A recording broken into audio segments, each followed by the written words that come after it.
Segunda hora de Cara a Oseca. Seguimos en vivo en la ciudad de Buenos Aires en esta producción de la Agencia Internacional de Noticias Sputnik. Y claro, venimos de repasar los principales ejes de la agenda informativa nacional. En un ratito volvemos al plano internacional, pero Cami Ansaldo hoy nos tiene preparada una columna que creo que te va a interesar mucho, vos que tenés o hijos adolescentes o allegados que son adolescentes, o incluso tú que eres joven y escuchas este programa, porque hay una serie que está convulsionando el mundo. Cami, te doy pie y te doy un mate. Ay, pero qué felicidad empezar con un mate así. Sí, vale la pena estar vivo. Vamos a... La vara bajísima, compañeros. Bueno, escúchame, un mate hasta ahora cotiza. Vamos a hablar de esta miniserie, producción de Netflix llamada Adolescencia. Qué furor en estos momentos. Ya se posiciona como número 1 desde su estreno en su país de origen, en Reino Unido, y en 80 países más, entre de los que se encuentra la República Argentina. Hasta la semana pasada ya la habían visto más de 66 millones de cuentas en apenas 11 días. Wow. 66 millones de cuentas, asumiendo que hay varios que ven en pareja, por ejemplo, claro, o en familia. Son más de 100 millones de personas. Exactamente, muchísima, y obviamente por eso es que decimos que marcó un récord, porque no había pasado con ninguna otra producción hasta el momento. En este caso son 4 capítulos de 1 hora de duración cada uno, en el que tratan distintos temas de una forma muy particular. Para empezar, está filmado en plano secuencia. Esto quiere decir que la cámara empieza a filmar y no corta hasta el final. Este formato, que además de ser muy atrapante por todas las imágenes en movimiento que pueden verse, la cámara va siguiendo a uno de los personajes que va cambiando en distintos momentos y genera una tensión constante porque hace que no te relajes en ningún momento. Ya la primera escena muestra cómo un fuerte operativo policial irrumpe en la casa de una familia para llevarse detenido a un niño de 13 años que es acusado de haber asesinado a una compañera del colegio. El primer capítulo transcurre en la comisaría, el segundo es en la escuela a la que iba el niño protagonista Jamie y la chica que fue asesinada. El tercero se da en una sesión del protagonista con una psicóloga y el cuarto es en la casa de la familia. Pensaba en cómo tratar los temas que aborda la miniserie sin spoilear, pero la verdad es que no es una serie convencional en la que se revela un factor determinante que te puede llegar a spoilear la trama, porque lo que hace a la serie que se posicione como una de las más vistas es que te interpela constantemente con temas que se viven mucho y se hablan poco, o al menos de una manera en la que realmente te lleve a reflexionar sobre cuestiones que son muy relevantes para el desarrollo de una persona y también para la vida en comunidad, ¿no? Más allá, obviamente, que a los padres de adolescentes seguro los atraviesa muchísimo más, pero a todas las personas que vivimos en comunidad nos llama mucho la atención, porque en cada uno de estos capítulos podemos ver representada la importancia de sentirse aceptado, la relación entre pares, el bullying, sobre todo, el acoso, la violencia, también la tristeza, los riesgos de una hiperconectividad y la crianza, todas aristas que hacen al momento de gran parte de los adolescentes, que suelen sentirse tan vulnerables en este momento de la vida, incomprendidos, que a veces hacen que no hablen con nadie sobre esto que les pasa y se lo guardan, ya sea por vergüenza, por miedo, ¿no? Hasta que crecen y lo maduran, o aparece después expresado en algún trastorno alimenticio, mental, o en el peor de los casos explota en un hecho de violencia extrema, como trata la serie, que justamente lleva a un extremo esta situación para poder plantearnos distintas cosas. De hecho, yo buscaba ver si esto se trataba de un hecho real, la verdad es que no, y que el co-creador y quien es el actor principal, padre de Jamie, Stephen Graham, contó que él esta idea de hacer esta serie le surgió tras leer varios artículos sobre jóvenes involucrados en apuñalamientos a compañeras, lo que lo llevó a pensar qué está pasando con los jóvenes de esta sociedad, ¿no? La ONG Bullying Sin Fronteras, de hecho, en el 2023 publicó un reporte anual de 50.200 casos en el que mostró que las estadísticas mundiales dicen que 7 de cada 10 niños sufren todos los días niños algún tipo de acoso y ciberacoso. Eso es una tendencia que además va en aumento y que tiene graves efectos colaterales. En este caso, la serie Adolescencia invita a reflexionar sobre las presiones que enfrentan los adolescentes debido a la relación con sus pares, consigo mismos también, con internet, con las redes sociales, que se vuelve mucho más visible también al presentarse en el seno de una familia que podríamos denominar común, que está presente, que es cariñosa, que se ocupa y que de la noche a la mañana enfrenta una tragedia inimaginable que les cambia la vida. Hice un punteo sobre los temas que aborda la serie, si les parece, para que podamos ir conversando, porque algunas cosas de las que se desprenden de aquí y da a tratarlo, a charlarlo. En primer lugar aparece esto de sentirse aceptados, de ser populares, ¿no? El protagonista dice ser feo. Cree que eso ya le asegura un tipo de vida, y esto es algo que aparece mucho en épocas, ¿no?, de adolescencia. Sentirse feo, sentirse popular, que, bueno, recién lo hablábamos, que en nuestra época de adolescencia no existían las redes sociales y eso quizás se veía más entre los grupitos de gente que quizás eran reconocidos dentro del colegio como populares, pero que ahora en las redes sociales eso se magnifica y también aparece como ser protagonistas y ser aceptados por otros espacios también de adolescentes. Y también aparece la relación con otras personas. Jamie, el protagonista, describe a sus amigos como unos tontos, ¿no? Y que por momentos hasta inventa historias para no sentirse menos. ¿Cuántas veces hemos visto de estas situaciones, de historias que sabemos que son inventadas en esa época, ¿no? Siempre transcurriendo la adolescencia, y que se sabe que se están creando para no sentirse menos, ¿no? La relación entre los varones y las mujeres es el gran tema que tiene esta serie Adolescencia, la construcción de la masculinidad. Esto lo trata la sesión con la psicóloga. ¿Ustedes la vieron en la serie? Sí, la vi preparándome, por supuesto, haciendo la tarea en el hogar para esta columna. Bien. Primero, hay una cosa del contenido, pero también de la forma. El hecho de que se grabe en plano secuencia, que la cámara nunca se detenga, creo que lleva primero a que sientas una empatía tremenda. Por un lado, con la familia pues me parece que lo interesante no es solamente la historia de la víctima, sino que acá se pone todo en el victimario o el presunto victimario, digamos, en Jamie, este nene de 13 años que está acusado de acuchillar a una amiga, pero sobre todo esa angustia que viven los padres de decir, por un lado, no entiendo qué le pasaba a mi hijo, no entiendo qué le pasa a los adolescentes, no entiendo cómo lidian con ese mundo, y sobre todo el punto de ver hasta dónde puede escalar esto sin que le despierte la alarma de nadie, porque lo que marca es que nadie se la veía venir en un hecho de este caso. No es que había habido episodios de violencia previos, simplemente era todo acoso por redes sociales, digamos. Claro. En un momento, además, que ese es otro de los temas, ¿no? El hecho de la crianza, y que el simple hecho de que un niño esté en la casa, de repente deja de ser algo seguro, ¿no? Absolutamente. A ver, la vi ayer en un maratón, vamos a contar la verdad. Cuando Cami dijo, vamos a hacer esta columna, dije, bueno, Cami, yo voy a ver la serie, y me puse a verla y realmente me impactó, me gustó mucho. Es muy fuerte, claro.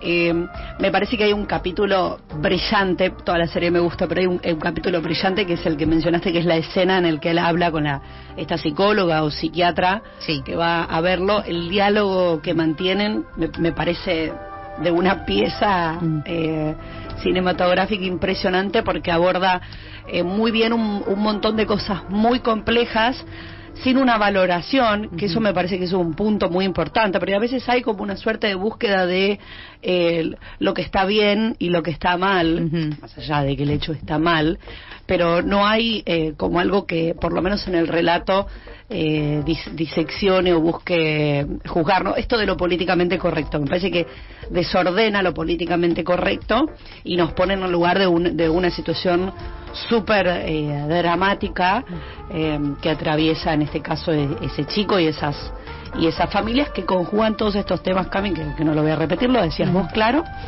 Y esto de la cámara secuencia, que además de generar alguna empatía, como decía Juan, yo creo que lo que genera es te pone adentro de la escena, no, esta cámara que nunca corta, y va tensionando con el que está mirando, la que está mirando, el mismo relato, ¿no? Hay una suerte de angustia que acompaña, entonces logra una emoción muy profunda.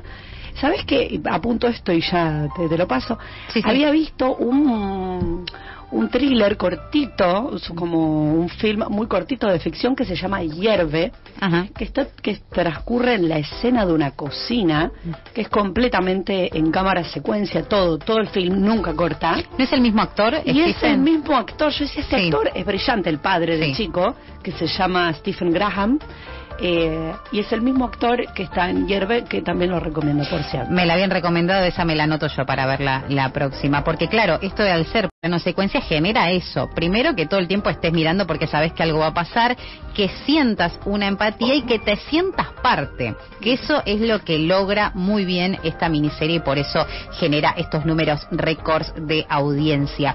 Y en este capítulo, que es el en el que transcurre en la sesión con esta psicóloga que quiere comprender si el niño comprende lo que hizo, hace mucho juego de palabra con eso, surgen varias cosas, ¿no? Esto de la construcción de la masculinidad, que ella le pregunta sobre el padre, sobre el abuelo, sobre la relación con la familia, y surgen dos conceptos que quizás desde la Argentina nos resultan un poco lejanos, pero que es algo que también está creciendo mucho. Por un lado, el de 80-20, que dice que el 20% el 80% de las mujeres elige el 20% de los hombres, y el concepto de incel, que es una abreviatura que quiere decir el celíbato involuntario, que hace referencia a las personas, generalmente hombres heterosexuales, que se identifican como incapaces de tener relaciones románticas o sexuales a pesar de desearlas profundamente, por ser juzgados por el resto de la sociedad que los humilla y que dicen que no los merecen.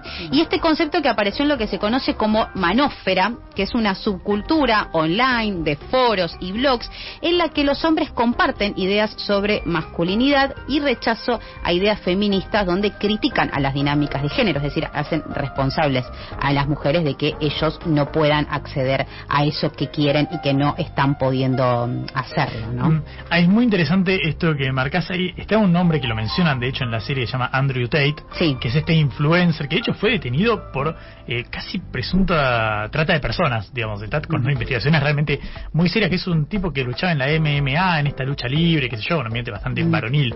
Podemos decir que está imputado y además es señalado siempre como el principal promotor de esta cultura incel. Acá en Argentina lo conocemos como los virgos, porque incel es célibe involuntario, básicamente quien no tiene relaciones, Claro. no porque no quiere, sino porque no puede. Claro. Acá, el barrio le diríamos los virgos, ahí Sí, se le dice peyorativamente se utiliza más así el término. los incels, y lo llamativo es que no es solamente incel aquel señalado como tal, digo, alguien que te marca de esa manera, sino que ellos se autoperciben y se autodefinen con esa identidad. Y vi una nota muy interesante en La Nación de Ailén Rocío Vila, que se metía en un grupo de Telegram donde circulan cosas bastante subidas de tono, Sí. digamos, acoso a mujeres y demás, donde la mujer es vista ni siquiera como un interlocutor, directamente como una cosa que se giran imágenes, Claro. videos, fotos íntimas, pero todo como si fuera un consumo de los hombres, pero no relacionándose con esas mujeres. No es que le invitan a salir o hablan, directamente como si fuera un consumo de una película. Claro. Es realmente alucinante esa psicología que se marca, y creo que la serie lo refleja perfectamente. Sí, en un momento, de hecho, de este mismo capítulo de la sesión con la psicóloga, ella le trae algunos de los posteos que hace en Instagram, donde sube fotografías de mujeres más adultas que no tienen ningún tipo de relación con él, pero que se enmarcan también en este tipo de relación y de manejo que da las redes sociales, y que esto después dispara muchísimas situaciones de acoso, de ciberbullying también, porque veíamos que a este chico, a Jamie, este joven de 13 años, después había una comunicación que se daba en torno a las redes sociales, donde de repente los emojis eran una forma de hacerle bullying a Claro. él, porque si le ponían la pastilla roja quería decir entonces, como una similitud con lo que se ve en la película Matrix, que ves la verdad, y si tomás la azul no ves la verdad, o viceversa. En este momento no lo recuerdo, pero sí hace esta situación de hacerlo sentir todo el tiempo acosado, y que el chico se lo cree él, se lo cree sus amigos, y se genera todo un vínculo a través de esta violencia que se da en las redes sociales y que después se replica en el colegio. Hablábamos también de este capítulo, de lo que pasa en el colegio, la falta de conexión que hay entre los adultos responsables Sí. y los niños, que hacen lo que quieren, básicamente, se faltan el respeto, los llevan de acá porque en un momento hay un simulacro de incendio y después los corren para el otro lado. Hay como una falta de conexión total, y que esto se ve reflejado de esta manera, ¿no? Claro, y que también genera mucha tensión, como que suma como una situación muy angustiante de ver, porque ves que todo funciona mal, Sí. el entorno funciona mal. De hecho, los policías que asisten Claro. al colegio se quieren ir, todo el tiempo dicen, no, esto es un lugar horrible, me quiero ir de acá, no me acordaba que esto era así, y eso es algo que aparece y que se normaliza, y en esto también hablamos de la crianza, de la familia, que no se lo ve venir, que creían que por comprarle una computadora y que el chico esté todo el tiempo en un cuarto estaba a salvo, y en realidad esa computadora era un disparador a una sociedad que lo estaba acosando y que después eso termina en un asesinato, básicamente. Y me ¿no? encanta una cosa que resalta bastante bien la serie, que por supuesto hay tres planos para mí, los más importantes. El primero es cómo los adultos no están al tanto en absoluto de lo que pasa con los chicos. Sí. Ni siquiera desde un punto de vista reivindicando al adulto como inocente, como puro y demás, sino simplemente que no está al tanto de lo que pasa con los chicos. El segundo es cómo se da esa complejidad en la relación entre las mujeres y los varones. Y el tercero es lo bien que retrata la falta de autoestima. Sí. Porque todos estos chicos, incluso el que está imputado por el femicidio, por asesinar a su compañera, como sus amigos, todos se reconocen como los perdedores, los losers. No es que viendo un lugar de orgullo de voy a reafirmar mi masculinidad con esto, sino es que no me da bola ninguna chica. Cuando comentan mis fotos que los adultos veían, che, te pone un corazón como bien campeón, y de verdad era no, te está poniendo un corazón de tal color que remarca que sos un incel, un Claro. negro, como se quiera llamar. Es tremendo esa sensación de que ni siquiera es el empoderamiento masculino, de reafirmarse y demás, sino simplemente que están en la lona emocionalmente y no saben cómo vincularse con esas mujeres. Sí, y la falta también de capacidad del sistema en líneas generales de poder afrontar esta situación que se repite constantemente. De hecho, a mí me había llamado mucho la atención y esta primera escena que hablábamos donde la policía irrumpe con un operativo bastante fuerte para detener a este niño de 13 años. Y claro, en Reino Unido es uno de los países que tiene la edad de imputabilidad penal más baja del mundo, 10 años directamente, es decir que Jamie no sería el niño más chico en caso No, de claro. ingresar a una cárcel, porque podría haber aún más jóvenes teniendo en cuenta esto. Pero obviamente son muchas las aristas y los distintos debates que se generan a través de esta serie. Celebramos que así sea, porque si bien es fuerte, realmente atraviesa, hace llorar en muchos casos, en varias escenas de estos 4 capítulos, que si bien duran 1 hora cada uno, son muchísimas las cosas que representan, pero sí está bueno verlo desde este lugar en el que todavía hay posibilidades de vivir de una manera diferente esta situación. Los padres de Jamie se lo preguntaban, ¿cómo podríamos haber hecho algo más? Bueno, una vez que ya pasó, obviamente no, pero sí quizás esto sirve para interpelar a las distintas familias, para poder generar espacios de conversación con los adolescentes, esta edad tan difícil en la que parece que es imposible, pero no lo es. Si bien uno vive cansado, acá hablamos en varias columnas del agotamiento que generan los distintos días de la semana, los distintos meses del año, con todas las responsabilidades que se tiene y demás, siempre es importante generar estos espacios de conversación, ya sea con un hijo, ya sea con un sobrino, ya sea con un primo, con un vecino, con quien sea, que uno ve que lo ve retraído o puede también identificar algunas señales de alarma. Bueno, nunca está de más generar estos espacios para poder conversar, para poder problematizar y evitar que se lleguen a situaciones tan extremas como muestra la serie Adolescencia. El tema del cual está hablando todo el mundo, el tema de la relación de los chicos con las redes sociales, qué hacen los adultos, qué hacemos los adultos a esta altura para lidiar con ello, y de nuevo cómo se dan estas comunidades que parecen encerradas, que no asoman a la luz, el iceberg que está, la parte del iceberg que está absolutamente debajo, y los incels, la machósfera y todo eso. La Deep Web también, la Deep ¿no? Web también, de la cual ha hablado Cami. Todo tiene que ver con todo, Sí. muy congruente este espacio. Bueno, Cami es uno de los temas centrales y es una serie tremenda. Adolescence, estoy pensando en verla de nuevo, mira. Bueno, obviamente Vale la pena, sí, intensa. y aparte si lo ves con esta mirada después de lo que hablamos, creo que le va a dar otra complejidad. Quédense, ya volvemos en Carlos Seca.